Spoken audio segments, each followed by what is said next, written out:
Hello and welcome back to Concussion Sub Series, the bite-sized podcast as we say take a break from our work lives and deep dive into some of the cricket aficionados and players and coaches. So as you know, my name is Suman, and in each episode we chat with people who we think we know, who are on the social media platforms, but when we talk to them, they are completely different human beings. So it's fascinating for me to do this. So let's get into it. We have two folks today who I've never met, by the way, but have been interacting with them via WhatsApp cricket groups since about January this year. So our fellow water player Adi, whose Twitter handle is forward short leg, introduced me to this fascinating set of cricket geeks. So let's welcome Kartik Kannan and Indoosan Shanthakumaran. Welcome, both of you. Glad to have you here. Our pleasure. Yeah, absolutely thrilled to be here. Thrilled. Finally, we got together. Both of you have a little bit of unique social bios, and I would want to dig that as an introduction. So why don't I start with Indoosan? Let me read what his X profile says. It says dreamer, earth warrior, cricket commentator, self-appointed Google Pixel superfan, and he's specific, Pixel 9 Pro XL. So talk to us, give us a little intro, tell our folks who you are, and also a little color about your bio.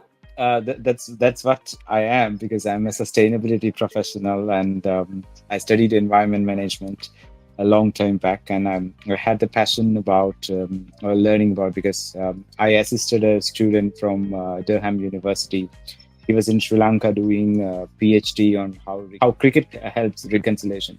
So there's a small thought about how cricket can drive sustainability. So that's also there. So I am a Pixel fan for the past 3 years. And last week I upgraded from 6 to 9 because I was saving money and some credit cards and so in Sri Lanka, if you are to afford new electronics, you need to have 2-3 payment mechanism to do it, because our economy is not that good. It's in recovery stage. As you can see, I'm wearing a New Zealand t-shirt, and I'm more of a New Zealand fan these days. For the past, I think, good 8-9 years.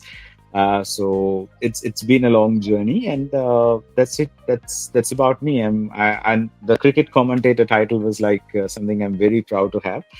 I am been covering for the websites, and I even covered LPL last year, not this year, the last year edition. So that's something I'm proud of. Maybe my childhood ambition, or something career that I wanted to have related to cricket, is cricket commentary. Here and there I do things. Here and there I meet cricketers. Recorded a couple of podcasts, interviews with the stakeholders of cricket. Not that very high end people whom I can approach. So that's it.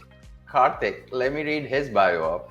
Says cricket analysis, former founding member team at cricket.com, winner Crick Jockey season 1 on the ESPN, product leadership at Geo, and co-founder 12th Man Army India. So give us a little color about all the diverse experience you got, Kartik. Right. It started off with, I think, when I was 4 or 5 years old, my cousin used to basically thumb sports stars in my sports star magazines in my shelf, and then said, go and read this. And she used to say Imran Khan bad and Gavaskar good. And that's how my whole definition of good and bad basically started. And thanks to, I think, as liberalization happened in India, prime sports channels other than Doordarshan started to come. That's how my interest towards cricket started. And I had a very passionate cousin sister, as well as grandmother, who would help me in this whole journey of trying to, follow sport together. And parents also for a reason, because they made sure. I remember having a conversation then with my dad saying that, we should buy the Sports Star magazine at 7 rupees a week. So his whole argument is, why 7 rupees a week we have to spend for this magazine? But we went past that, and then we bought the magazine, and I think that's the complete foundation of all my cricketing experience, because even today I have those magazines and I'm instantly sucked into the world of 1990. So if it's Sri Lankan, I would know, okay, Sri Lanka's opening pair of Atula Samarasekara or Chandika Hathurasinghe. All these names come from these magazines. So that's where the interest in sports, or rather in cricket, started. And I I think always wanted to do something where I'm able to express the fondness for the sport. So multiple ways. Uh, I did apply for a commentary hunt sometime in 2007 and 8. Came sixth on that. I was voted out by Mandira Bedi. It is called Dream Job. This is the one that Jatin Safru, the commentator who's now there with Star Sports, won. While I don't think I was as good as him, but I think I came quite good till the last six, and then I kind of got an understanding of okay, what are the gaps that are there and what can I work on. So there were smaller assignments that I took on at different points of time. I was also photographer for the 2011 World Cup in India, but photographer of fans. I couldn't shoot the field of play. Started off with that, and then there was an opportunity at Cricket Fort some time back where they had this cricket jockey hunt. You had to write, you had to record audio, host a show. That point of time, at a relative level, I happened to be one of the better candidates and happened to win that. And that kind of set me up in the world of Cricket Info. My colleagues at work were Martin Crowe, Daryl Cullinan, some days Rahul Dravid. So it was fun. It was like a temple for sport where you could just have conversations, play morning cricket with Andrew Fidel Fernando or with Siddharth Monga. These were my colleagues at work. So it was a lot of fun. And sometime much later on, I got an opportunity to go build something which can be bigger than Cricinfo, and that's when a company and an investing group contacted me and asked me if I wanted to build the next big cricket app, and that's how I took on the journey of setting up a team for that, and then deciding that okay, we wouldn't go the journalism way, but we'll be a product company, or we'll solve for cricket through tech, and that's how we built cricket.com. And it was, I think, in about 18 months, the second biggest app globally on the Play Store. I think just through the benchmark was actually very, very low on the tech aspect. I think all that consumers wanted was an app that doesn't crash and an app that doesn't show ads. I think that's where we made it, where we were able to get it. Of course, since we didn't show ads, we didn't make enough money, and that's also one of the reasons why I had to move out of cricket.com because during funding winter of COVID, where there was no sport and there were a lot of bans in India around real money gaming. That kind of affected. And then after that, I took a break from cricket. Briefly, I did commentary for the 2022 World Cup for the ICC channel in Tamil, and that was my first instance of doing something in Tamil, my native language. And that got me interested in creating content. And like you, whenever I get an opportunity to express, and these days my hobby is to go to cricket grounds, pick straight views, and then go click photographs of cricketers, playing a particular shot. It's always something that I was fascinated with. Today I have the opportunity to express myself. Right now I'm part of Geo, and they have a fashion arm called AGO in India. I basically look at a few verticals there. So yeah, that's a little bit about myself. And right now I'm in Chennai trying to attend the India versus Bangladesh test match on day 2. So yeah, attending this podcast from there. Excellent. Yeah, I mean that's a deep association with cricket. So Indoosan, you're wearing New Zealand, so why don't we start? And Kartik's wearing Sri Lanka, so I think the screens are flipped here. But talk to us first. Give us a little color about your journey in Sri Lanka. When did it start? Like, what brought you to cricket? And then, of course, we'd like to know what is the New Zealand connection. So basically, I was actually born in a place called Jaffna. You could have heard it for wrong reasons of in the news. So we were supposed to be displaced, and back then I was 95, and I have no idea about it. I'm just like a kid. And when we were in a place called Kilinochchi, that's like still in northern part of Jaffna, so we were displaced. My uncles used to listen cricket commentary. That's where the 1996 World Cup happened. So the radios are powered by cycle dynamos. Somebody need to be on cycle and constantly pedaling it, so that's how the radios work. So they give me these stints of 10 minutes, 15 minutes, 20 minutes, because everybody part of that. We listen to that. That's where I heard the name Sanat Jayasuriya for the very first time. fall in love in cricket, to be honest. And then slowly you moved out and come. Maybe the latter part of the World Cup, we were coming to Colombo, and then you see like Sri Lanka winning, and that's the first time I saw cricket on TV, and that's how that I connected. Okay, Jai Surya and Kalavitagnan and Aravinda De Silva, these are the names that I heard, and I saw them very first time. And they were wearing this dark blue jersey and they were winning and all that. So back then Sri Lanka had war. So when you hear the noise, you don't know whether it's part of some spillover of the war attackers. And then those were the days like Sri Lanka started winning everyone they meet and every time they go to bat, and they were wearing this dark blue jersey, and that's how I fall in love with cricket. And eventually I grew up, and I also have a small brief history about Sportstar. My uncle used to buy Sportstar, so he was studying at university, and back then he was in his fourth year of the university, and he was eventually the IT guys. Like IT was a big thing in Sri Lanka, late 90s, early 2000s. So he got picked up. And then he used to buy Sportstar. So I used to read those things, and I used to learn a lot of vocabulary from Sportstar, and I used to read a lot about cricket from there. So literally my interest started to playing cricket. And then I found that I'm a mediocre cricketer because I couldn't beat my friends in the school.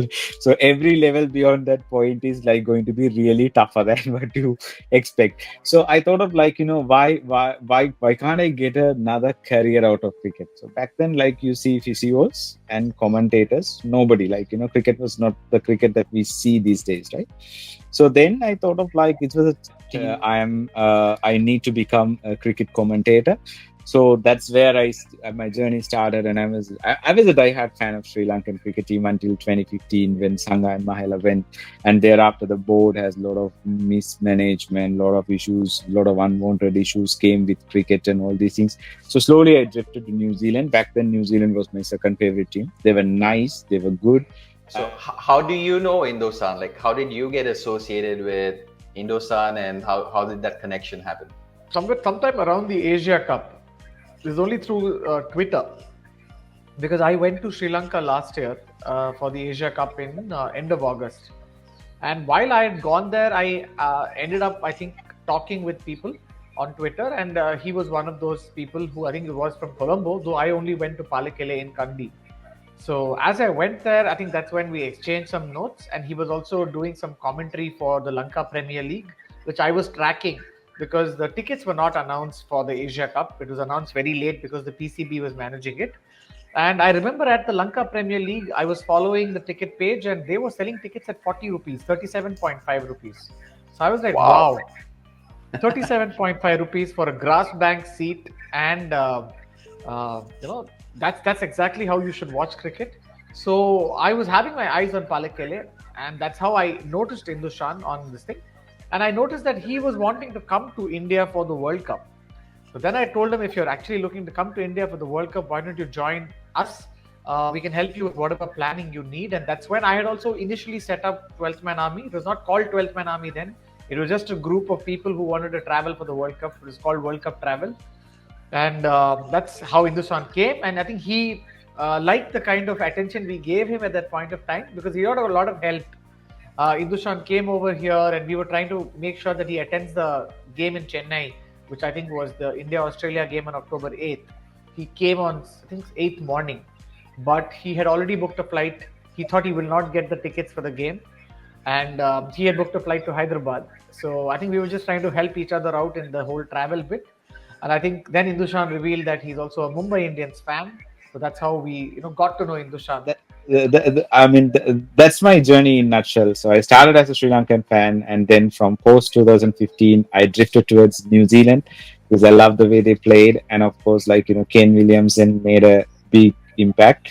And there's a very funny story. Me and Kane Williamson started our careers on the same year. I joined my first corporate job, on 2010, just the year after I finished my high school. And Kane was just broke into the team, the New Zealand team, and he came late October, I think. He started his career. So I have a great affinity towards him. And the next match, I'm going to go to see him play. So even I took all this trouble to go to India to see him playing a World Cup. Of course, I love Black Caps, but I love him a little bit more than anyone in the Black Caps team. Excellent. What a journey. I mean, it's also fascinating to hear that your uncles were listening to the commentary and the way they got you involved in cricket. No, So no, they are the one who taught me cricket because my uncles used to tell me like what's happening. Because the it's not an easy for a kid to learn cricket as a game, right? It has so many complexities, so many variants. Thankfully, it was only two formats back then, so you have an idea in your mind that okay, white mean they play test, color mean they play one days, and all of a sudden Sri Lanka and India will play like one day series wearing white. So I kind yeah, of lost, right? It's white, and why they are only playing 50 overs. Then my uncle says no, when it's daytime they play something. So but still the daytime matches they will have. If you remember the 1997 Asia Cup, every team was playing white because it was like right. a day Yeah. game because Sri Lanka had power crisis. So likewise, you had a lot of variable, and they were fortunate enough to sit next to me, teach me these things. So I kind of like grew up watching that golden era of Tendulkar, Jayasuriya, Dravid, and It indeed is a golden era, and I'll talk to it. But before I forget, Karthik, my remembrance with Palakele ground is New Zealand versus Pakistan 2011 game, oh where Ross Taylor went yeah. nuts. That's how I remember and I associate with Palakele. I mean, that was a great innings by Ross. And in looking back, New Zealand did a favor to us because if Pakistan would have won that match, we wouldn't have met them in quarterfinals in Mohali. So because they lost, we ended up with Pakistan. And again, that 2011 World Cup was great. So that's Palakele for me. And Indoosan, in 90s, Sri Lanka versus India was a different rivalry altogether, right? It's a PTSD, if I remember back. Because again, 1996 World Cup, Delhi, India, Sri Lanka, when they played, Tendulkar had a brilliant innings. And we thought the game is done and dusted. I thought halfway through winning. But then that brutal opening of Jayasuriya and Kalu, we'll never forget that. And then, of course, that Colombo test match, 900 runs, tears in my eyes. I don't know how I sat through that game. So and Karthik's wearing Sri Lanka jersey now. So we've come a long way. I mean, it's a time-tested friendship, I would say, between Sri Lanka and India, especially on cricket. Because when teams were not touring Sri Lanka, India came with Pakistan, and like they played exhibition matches, and India never cancelled on Sri Lanka, or no matter what, how difficult it is. I remember India is in Sri Lanka playing a tri series, and the Sri Lankan airport was under attack, and it was a very brutal attack at that time. So, but Yeah. like they always tested. But as a 90s kid, I know that, don't hate me, I hated India a lot because half of my class is like, Indian fans. They bully us whenever we lost to India.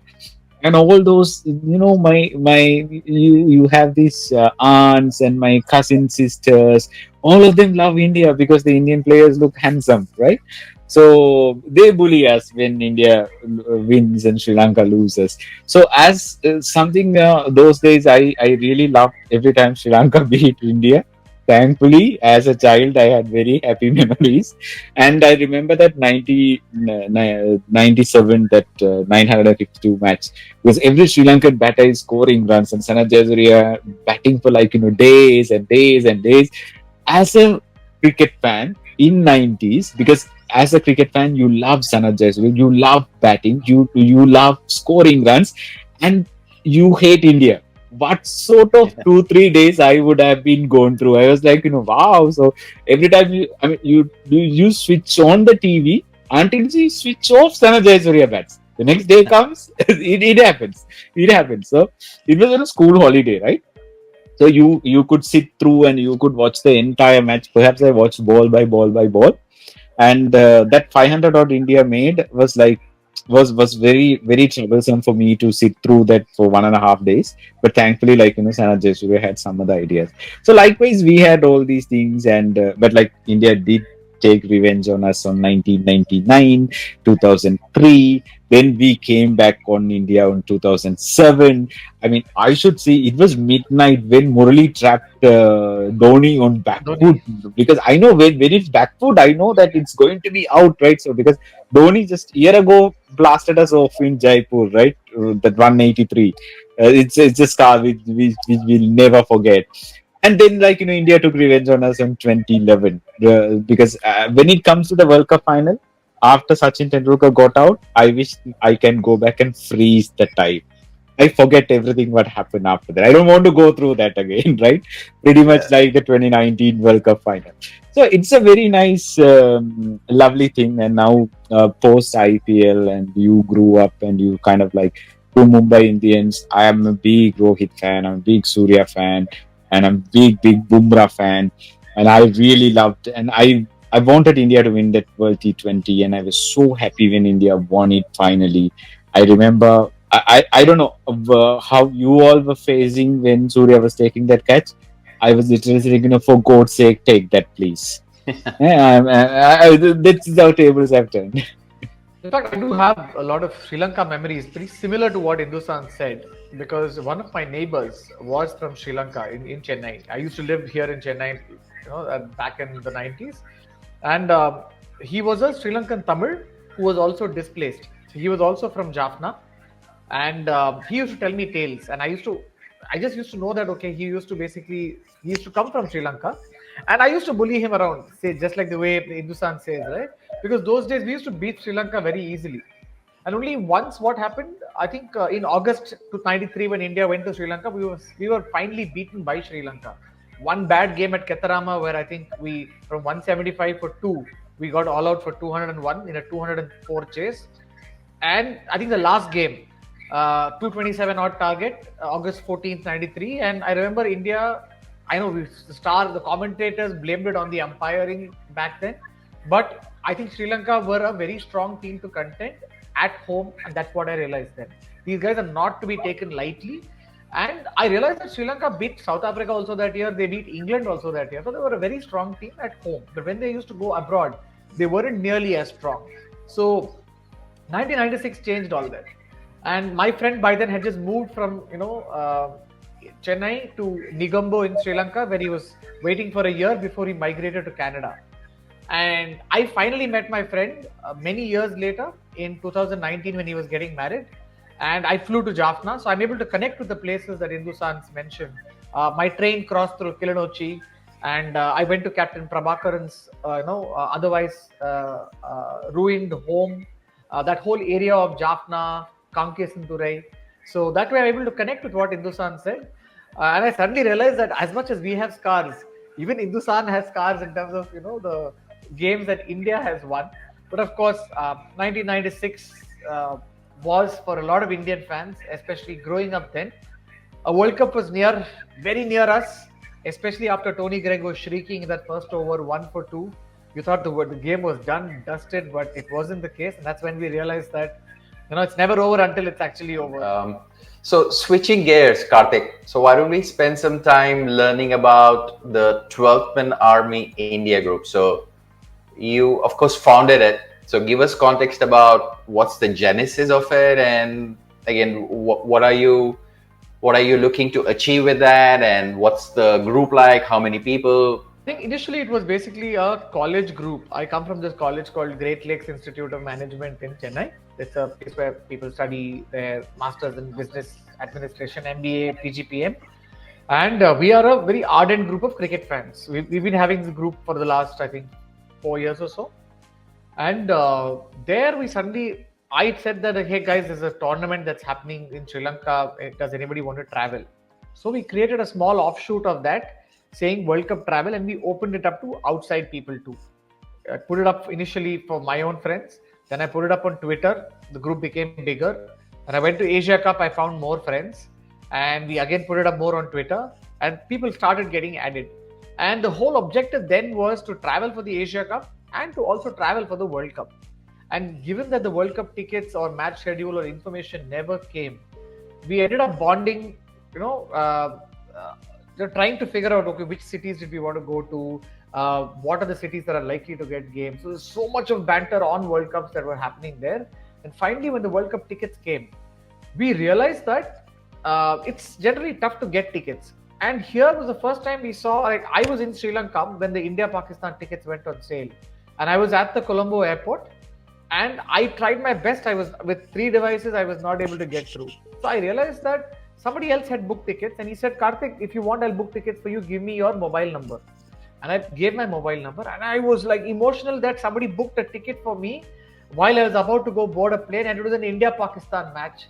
And I, for all reason, and in fact, I went to Palekele only because I thought I will never get a World Cup ticket, because my luck with booking tickets is not very good. So I wanted to go watch that match, and that was washed out. And here, because the game was washed out, I felt bad that I spent so much money to go and the game is gone. And somebody booked a ticket for me. And that's when I realized this whole collective power where with strangers, if you're able to basically have kindness and you're able to, book for each other, I realized that if 100 people get together, sit on the booking, system, 10 of them get through, then it means they can book 2 tickets each, which is 20 tickets. And because the World Cup was done in, various batches, we initially thought, okay, at least 5 or 10 of us can go to the India-Pakistan game. It turned out that there are totally 100 tickets that were basically went through us, and all of it at MRP. We also ensured that, it's just for fans who are genuinely wanting to travel. And I personally never like, trying to pay more than what is otherwise required or what is mandated as an MRP. So we kept that as a rule. Kindness was the currency of the group. We'd help each other. Ticket booking was actually the first use case for us to collaborate and then have a group. Then we realized that we like traveling together, and we started to travel for matches where each of us would not want to go take a package that was sold by various companies that were there at that point of time. And there were a bunch of ICC appointed partners. We were seeing if that would guarantee us tickets, but then we realized the tickets are so high that or rather the package is not priced at a point where people would want to travel. And that way, that was one feedback for us to say, hey, can we basically help each other? Like, I booked tickets for somebody in Ahmedabad. He was my college junior. He said, because you guys got me tickets, I will give you, there's a 3 BHK house I have, so you guys should not go take a hotel, come stay in my house. So there were 6 of us who went, stayed in his house, and he had his sister come over with all the Gujarati delicacies for food. And we went out, in the night to explore Ahmedabad together. So that way, it's a lot of bonhomie. And there were suddenly 40 people sitting in a restaurant wanting to talk and discover each other. All strangers on the internet suddenly, meeting, discovering that we're all in the same compartment. So then we realized that, okay, man, we have something going on, something more serious. And it's a very focused group of cricket fans that are, discussing and talking on cricket. It could be opinions on something. And there are a lot of oddbods on the group. Like, there is one girl on the group who is a CSK fan, and she travels to all CSK's home and away games. And and she likes to keep, get autographs of players and take photographs of players and take a print of it. That's it. And that was one kind of. And there's another person who loves going and just taking selfies with players or waiting for players in their hotels. Some are starstruck. There are some like me who love at a very nerd level, trying to observe, okay, why did he set this field? What's the line for this bowler? Is this how this batsman usually gets out? So I love to chat and talk with people as I'm, that's what I've been doing in the last couple of days also. So that way, I think there are 10 different type of cricket fans, and it's so nice to see the diversity in different people that are there on the group. So that way, I think we were able to bond, accept each other, and help each other out, and that's how it started. I think this can morph into something big where, as a cricket community, we can basically create opportunities for, let's say, if somebody's publishing a book, maybe there's an audience that we're able to generate. Or if somebody's wanting to travel together, like we're all planning to travel to Australia, we're able to, create opportunities for people to have safe spaces where people could discuss cricket. And in our group, I think there are about 4 or 5 women who came for the India-South Africa game in Kolkata. And I think they were saying that they find this to be an amazing place where they can be themselves. And again, there was this girl who's the CEO of a biotech company, and she apparently was a cricketer in the under 16 age category. And when she came up to me in Kolkata, she said, "Can I basically sit next to you because your view is the exact straight view. My view is not the straight view. I like to see where the bowler is stepping on the tram lines." And this is the first time I've heard a lady talk about tram lines to me, and I'm genuinely impressed. And the whole day we were talking about Shami's run up and whether the run up means something, if he's going to get wickets or not. So that way, I think I've met a bunch of cricket fans who are either very deep with the cricketing connection, or very good with the social part of saying how they're expressing their love for game. So that way, I think it's just a bunch of beautiful fans all over the world. Like you're there from New York. There is Indoosan from Sri Lanka. There's Harry from Hampshire who lives in Bangalore, but I happened to meet him on a cab ride from Chandigarh to. Harry is from the UK, so I met him on a cab ride to when he was going for the England India Dharamshala Test match. We also met a cricket umpire who was on the same flight, who umpires in European leagues. And there's a lot of interesting set of people. There's the New Zealand's actual team photographer. He lives in Melbourne. He was also with us. Attended a couple of our meets in Ahmedabad, Dharamshala, and in Bangalore. So that way, I think it's a very diverse group, and I kind of feel in Tamil there's a word for this called Paravasa Nilai. You're always in the sense of high, soaking in the moment. You're talking on cricket. So I think that way, since this group has been formed, I've also been able to express some of my cricketing tales better, and I've been able to see the synergies. Commercially, I don't think we are a group that is yet spoken on commerce yet. I think it's just more about helping each other. But I'm sure that's the next frontier for us if we have to evolve into a group that has meaning not just for the 250 people right now, but for the larger part of India who have cricket-focused fans and who want to meet similar cricket-focused fans, and not just worry about just tickets or how to get to a place, but it's a little more than that. One advantage to this, because these guys are like super nice and nice. I mean, they're very jovial, and I tell these stories to my uh, work colleagues who are from India. Like I'm working in an organization. We get like a lot of Indians working. So my friend in work say like you have only met the nicer Indians. I said like until I bump into you, I thought like every Indian is nice, right?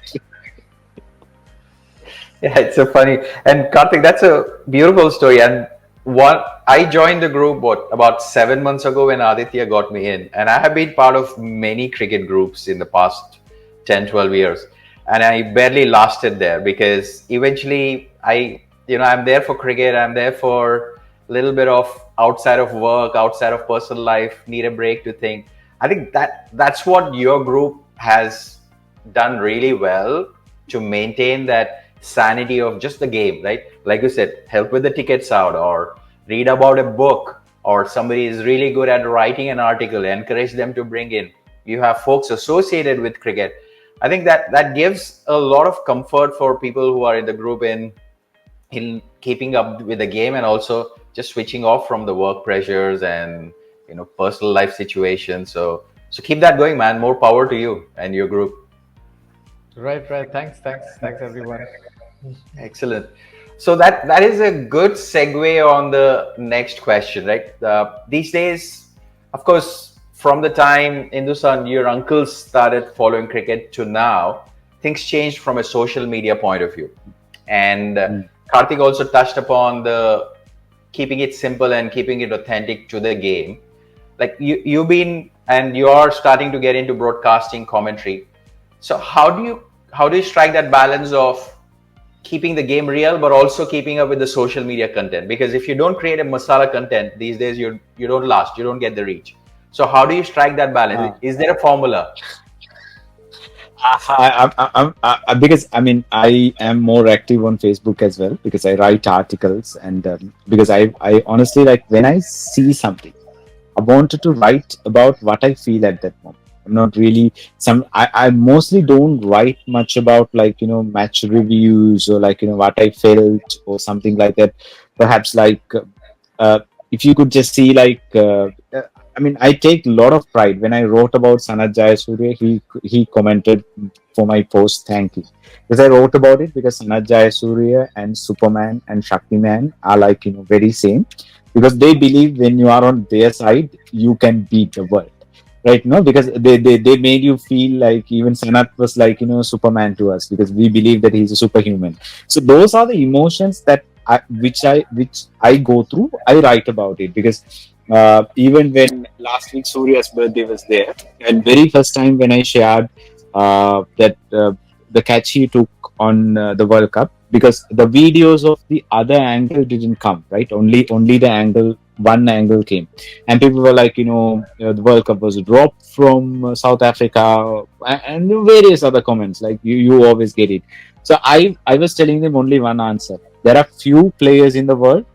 I know that if they step on the cushion, they will be the first people to say, like, I stepped on the cushion, because I know Surya, because I'm following Mumbai Indians. So that's the emotion that I went through. I know this guy. I know that because if he is celebrating, the catch is clean. Simple as that. He's pretty much like Sangakkara and Mahela to me. Because if they know that they edge the ball, they won't wait for the batters, umpires to call them out. They will just walk away because they know that I edge the ball. Pretty much same. So likewise, whenever I see about cricketers or something like, I mean, I really like a lot of things about Rohit Sharma, because he's also quite imperfection when it comes to a cricketer, maybe the way that he looks, or like, the way he plays or something like that. So but he yet to deliver. So these are the things that if something resonates with me very well, I try to write. And most of the time, I think if I'm very hard on someone, it will be for on Sri Lankan cricketers. Certain cricketers, I know that they are repeating the same mistakes. On those days, like, I will be really harsh on them, really hard on them. And people sometimes, like, buck me, like, like, where did you get this you know stuff to, like, put together? But at the same time, it's a game that we all love. It's a game that we all celebrate. And it's really like, because whenever you write about certain cricketers, I really take really, because I wanted to write what honestly I feel about them. And that's exactly that what I use social media for. And that's what it is. Because I think even the commentary opportunities I got through social media, I agree with whatever you say. You need to have a bit of fan following, bit of something. But there's always a uh, balance between, like, you write what you feel, you write what you believe, or you write for sensation.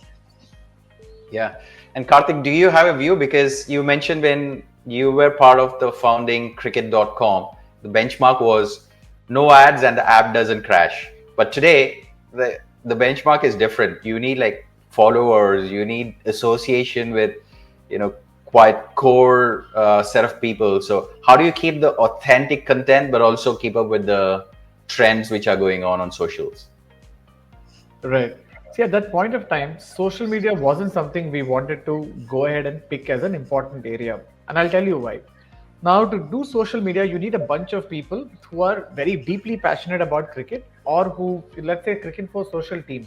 Everybody in Cricinfo's, because I worked at Cricinfo, most of them have an understanding of the business side of things, and also have an understanding of from a cricket side of things. These are the kind of cricket nerds that you always want to go have cricket conversations with. But the talent pool is very limited, and it's very tough as a startup in India to go hire and get this kind of a talent pool. So my focus, and at that point, Cricket Next, which is the Reliance company, they were also relaunching. So then they went the Cricinfo way, saying, okay, I'll get former Cricinfo writers and create like this beautiful 11 writers on the app, and then we will get people coming in. I kind of realized that we did a lot of pre research in the market, where we did qualitative and quantitative research. We figured out that the market only wanted that. The market never looked at language. They could relate with a number. Second, they felt that they celebrate their heroes. It was not about watching cricket, but celebrating their heroes. And they felt that there is no app that celebrates larger than life, because in movies they have this. In Tamil Nadu, they have these huge cutouts, very larger than life figures. They felt that no app does that. So I said, okay, let's cut the ads out. In fact, we used to have very big player cutouts. We in fact had a team that used to cut images and put it up such that we could get these player images that way. So that's how the initial version of the app was, where it was completely dedicated to people to feel awesome. And I think it is that got us 15 million downloads within the first 18 months. Wow. And the fact that we did not have any ads. And the point then was we were trying to go work with fantasy companies where we would give fantasy teams through artificial intelligence, which we did. But what happened as there was ban on fantasy companies and real money gaming in India, a lot of the fantasy companies fell by the wayside, and as a result, our revenue generation plan also fell by the wayside. So if you go today to cricket.com, you'll see there are AI generated teams, and these were, in fact, I remember I was trying to play fantasy then, and on Excel I'd just make a bunch of notes, and I'd say, okay, what if we take this factor, and this factor? Then someone told me you could just do a weighted average math as long as you give a score to them. And one of my data scientists, who's also there on the 12th Man Army group, called Sashi, and with him I started following a little bit more about CPL, a couple of other games, and how fantasy he used to make fantasy teams. I said, okay, we could basically automate the whole thing. If a journalist in Cricinfo or CricBuzz is basically a good journalist, he's going to give you 6 or 7 different points of view per match. I'm asking myself, can I give something like 100 or 1,000 point of views for a game without any human that is there? And that is how, if you today you go to cricket.com, you see the pre-match, the post-match screens, the live match screens. A lot of these predictions are generated on the fly. Whatever we have done, it is doing the same quality of work for a Bermuda versus Bolivia game as it is for an India-Pakistan game. So how are you able to take tech at scale and basically give equal importance to every game? And that was the first point for us to solve. I think once we did that, we had our identity as a data-centric product tech company, which is basically trying to solve for, okay, today who should be the man of the match? You can find out on our app because we're having a bunch of normalized scores that are present. So the aim was, how can you make people math aware such that they're able to wager their money? Because if they feel intelligent, the first thing they're going to do is go wager money. And because our company was funded by a company in the real money gaming space, that is where our affliction to numbers came by. That was the first part of the battle. The second part of the battle, after we had established ourselves, credibility was there, was to then take some of these narratives that we had and then take it to social media. Because we realized that there's SEO market that CricBuzz had dominated. Like, you search for cricket scores, then CricBuzz comes, and then people go inside. That market, the 2G market, Reliance had killed it because Reliance gave free internet to everybody in 2016. And here nobody is searching for cricket scores. They have either CricBuzz or Cricinfo. So that market is gone. And social media is the next place where people can get to know about a brand. So then I think the social media theme started, where we were trying to target a bunch of shows, narratives around sport. Like, it could be around watching it together and getting people to comment and making it a very social conversation, while subtly trying to say that, okay, this is what our prediction says. Like, I remember I had Jared Kimber and a couple of other people, Wazam Jafar, trying to have a thing like, hey, let's see man versus machine, who's better. And that way it's just a curiosity thing, where if, let's say, a prediction says 4 out of 5 things and they say 3 out of 5, then the machine wins one round. So that way you're trying to get otherwise cricket fans who are well known with sport to then try to bring the narrative of where you come from, which is the math centric part, where you're demystifying how the game can be observed. Started off with that, but we realized that as much as that is our identity, you still need to do the most basic things that every cricket fan wants. If Virat Kohli scored a 50, or today Bumrah got his 400th international wicket, you need to be the first to tweet that. So it doesn't matter if Bumrah has got 4 fall shots in one over. The average fan is not looking for that. The average fan just wants to celebrate that Mera Bumrah ne ye kiya. I feel happy today. So I think it's important you celebrate that, and you're able to find out what is the lowest common denominator, build that as a base, and then have your unique offering that you show. So that's how we basically built our initial reason to existence, did a product market fit, figured out that we were working out well, people do like us. Then we started to get on the larger task of what are the most basic things that people anyway want to connect with the game apart from our app. Because a lot of the connection is happening on social. It could be Facebook, it could be Instagram, it could be Twitter, where conversations are happening. We then started to adapt to that too. Excellent. So I think keeping it simple, focus on the game core of the game is important. Everything else comes around it. And again, if I put Dhoni analogy, just focus on the process, which is talk about cricket, and the results will follow. Is that accurate parallel, Karthik? It's a fair, accurate parallel, but the thing here is there are a lot of teams, a lot of people like Cricinfo or Crickbuzz. Everybody's doing the same thing. So you got to Yeah. ask yourself, okay, how are you able to differentiate yourself? And for us, that was a very tough question to ask ourselves, because while I knew that this is the funding that we had, and we're also telling scores, it took us about 3 months to put this out. And I know it's simple to say talk about cricket, but I think in cricket, what do you want to talk about? Because Cricinfo prides itself on its match reports, Yeah. and I realized that the world had moved to playing fantasy, and fantasy is pre-match reports. And I realized that Cricinfo for nuts at that point of time could not make a proper fantasy report. In fact, their team at that point could not understand fantasy as a format. This is 2020-21. So that's when I realized that, okay, it's like having VVS Lakshman trying to play T20. I know he played for Deccan Chargers, as a team that you love, but but yes, that's when I realized that these are your small opportunities or sliver of windows to get ahead, because cricket is a behemoth. Okay, Yeah. okay, this is like Virat Kohli is cricket for. Yeah, maybe in T20 he can't get the ball aside, and I am like one of those bashers who come at the end and can bat just those last 4 or 5 overs. So I can only do guerrilla, tactics to fight. So yeah, I'm completely aware of how small a startup it was and who we are essentially challenging. But the journey of trying to find out those answers to differentiate yourself is probably the whole sweet spot of that whole thing. Excellent. I love the conversation. I would like to go deep and deep, but interest of time, we have two more topics. So, Indosan, before we go to quiz, where we'll test your knowledge, both of yours, you spoke about a lot of sustainability and association with cricket. So, give us a little cover. Like, what stage of sustainability is cricket as a sport today, and where do you see that? Perhaps cricket has a long way to go in terms of that. And there are here and there, you see the voices are coming up. I think Pat Cummins spoke about how the climate change is affecting and why they couldn't declare on a particular Ashes match, and they went on to bat because they couldn't feel. So likewise, you have a lot to speak and lot to be aware. And from RCB's green jersey, from Rohit Sharma's rhino stickers in the bat, and from Kevin Peterson's constant tweets, so you find the talk of sustainability is emerging.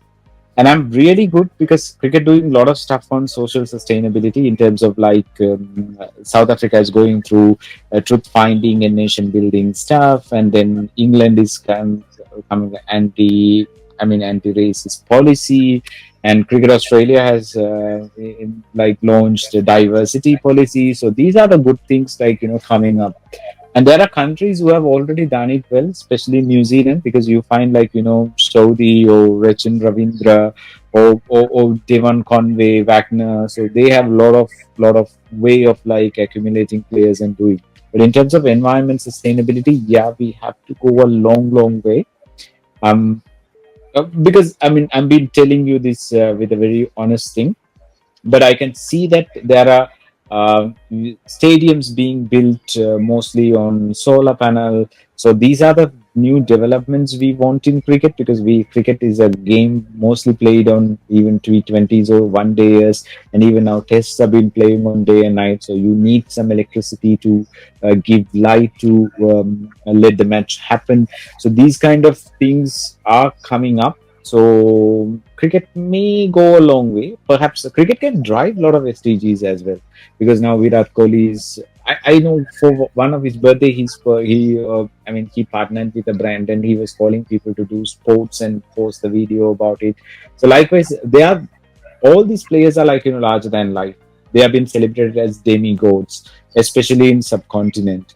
And subcontinent is an area where we need to drive sustainability a lot with a lot of people. So it's a good place for good space for cricket to drive it, because if Rohit asks people to do it, genuinely people will do it.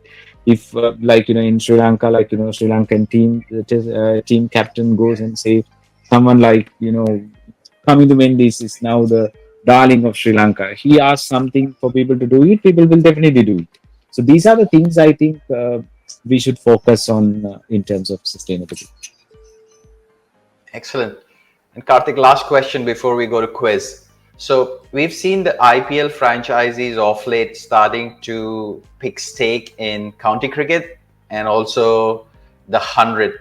So what is in it for IPL franchisees by doing that, number one? And number two, isn't the Vitality Blast, which is a proper T20 tournament in UK, better investment than in 100? Like, what's your view on that? I think fundamentally, I myself haven't understood those valuations, because if they're trying to say that, okay, England is going to be the next place, I think there are two lines of thought. One is, if you are an IPL franchisee, you are busy only for 2 months a year. So there are teams that are picking up in MLC and then in the South Africa T20. So now you're busy for about maybe 4 months a year. You still have 8 months of headway to basically figure out if you were to run your operations as a cricket company. As you go change a part of your company to have that DNA. And I think that is one way for you to first go and figure out what else can you go and acquire. But some of these acquisitions belies common logic. Because if you're going and acquiring one of these counties at the price that is mentioned there, I'm wondering, okay, how are you going to recoup that money? Is it going to be a valuation-led business? Or is it going to be a strict gate revenue? Because England is not a very similar market to India. England is not a TV market. It's a pay TV market. It's not a free subsidized TV market where ads are being shown. Since the market is different, a lot of the money comes to the associations that actually charge money for fans to come into grounds. So I'm curious to understand how the economics works there. So far, it hasn't worked. And if they're putting their money on a much shorter sport, my only question is, do they consider the 100 to be a more legitimate game than, let's say, the T10? So I'm guessing that they're trying to put their bets on a format which will potentially work well. If this doesn't work well, I'm sure they're going to look at T10 as an investment in the next 2-3 years. They give it 2-3 years time, and then if it doesn't work, I think they will soon realize that, okay, they've basically got a big elephant for themselves, which and it's the maintenance is going to take a lot of their time and energy. Got it. Yeah, fascinating. I didn't think about the window of the game. Probably you're right. I think there is a thought process of IPL only 2-3 months. What happens like next 9 months of revenue? Can I go elsewhere and continue that revenue stream to keep some income going? Probably that is one thought process. Second, bunch of friends were talking about it from UK. I think the Southeast Asia population in UK is pretty large.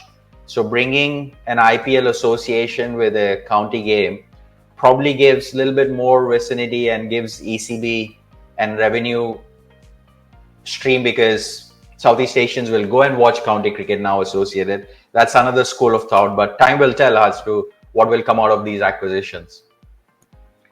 As much as you make that point, right, for Southeast Asians to come, cricket today runs because Indians who are living anywhere across the world want to watch other Indians play, and that's what generates your audience.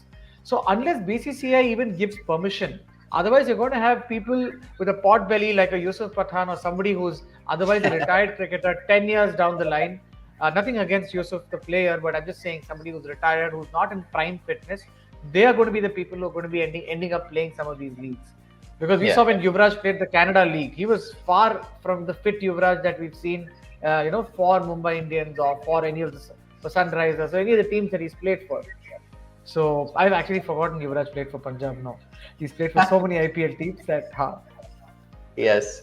But yeah, BCCI stand is quite strange too, right? They let the women cricketers go to the overseas league, but not men cricketers. But I think Rahul Dravid, when he was coach, was pretty clear that he wants to make sure that India cricketers spend time on core domestic system more than international. That's another thought. There are pros and cons, but I think that's probably the rationale, that protect the Indian cricket because that's what's bringing you the revenue. Not yet. See, Indian cricket. is not bringing in revenue from the women's game. It's a loss-making entity. In fact, that's the reason a team like Chennai Super Kings hasn't invested in the WPL. The WPL is right now a funded entity where money is being plowed in. I don't think that they're making that much money. Women's cricket is definitely not something which is profitable right now. They are trying to see what can they do to create an ecosystem like the IPL. And let's be very real. I don't think the domestic structure that is there today in India can bring them up to the skill level that is required. You would rather have somebody like, let's say, Shreyanka Patil bowl for, let's say, the St. Kitts and Nevis Patriots or any of the teams in CPL, and she gets better skills because she's working with international level players. So I think the route to people becoming better skilled players is happening through international, and that's how the women's cricket route is there. And I still think they are maybe 5 to 10 years away from being box office names that will guarantee revenue. So that way, I think the route to revenue is still some distance. But if you have to develop skills, it's better you play in the already established leagues, because in the, let's say, Super Smash or even the BBL, you're having a great mix of players. So that's I think that's the way to look at it. That's a good point too, and that probably might be the reason why. Like, you're right. Women's domestic cricket system is not that strong as compared to the men's system in India. So you have a point. Sorry, Indoosan, you were making a statement. I mean, because I mean, especially when it comes to women's cricket, I agree with what he say. But you need to create a market for them to bring some revenue, right? Now the IPL, if you could just see the WPL, the second year itself, the fan following has increased. The way ads were increased, so it will eventually pick it up, because now in Sri Lanka also it's the same thing, because we never see they sell a ticket for a women's match, but in India India they reach to a position where I think last time Australia toured India, they had to put a board outside, it's houseful. We have been like now selling tickets, and even the WPL, they are selling tickets in India, right? So likewise, so it's a I think it will take some time for them to reach to the level of what the male cricket is all about, but I think I have confidence that they will come, because at the end of the day, it's still a cricket. Whether Virat Kohli hits a six or Smriti Mandana hits a six, it's a six, right? Because that's what I believe.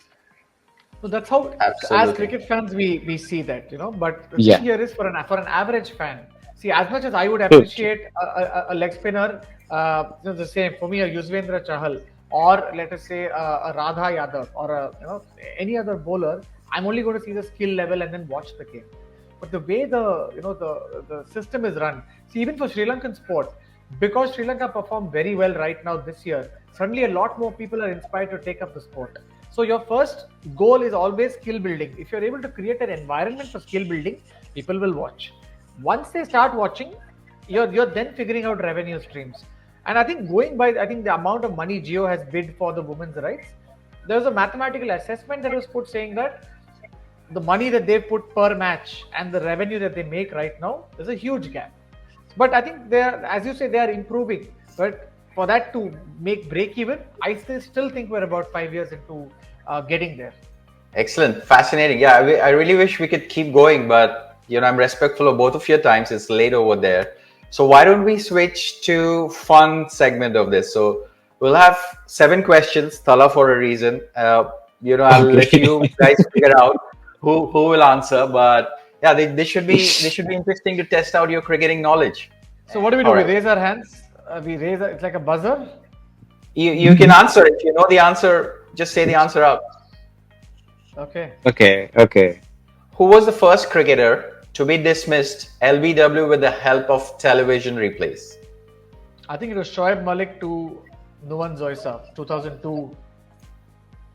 Wow, that seems like a full toss for Kartik. Yeah, it was Shoaib Malik, and umpire was Daryl Harper during 2002 Champions Trophy. Yes. Excellent.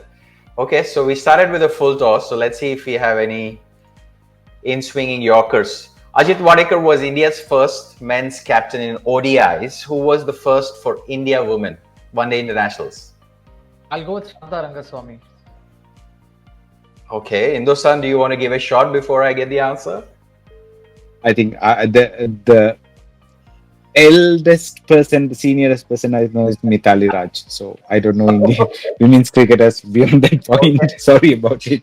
Oh, Diana Idolji, okay. Yes, Diana Luji is captain, first ever Oh, captain for ODIs. She played she 18 was of them for recently India.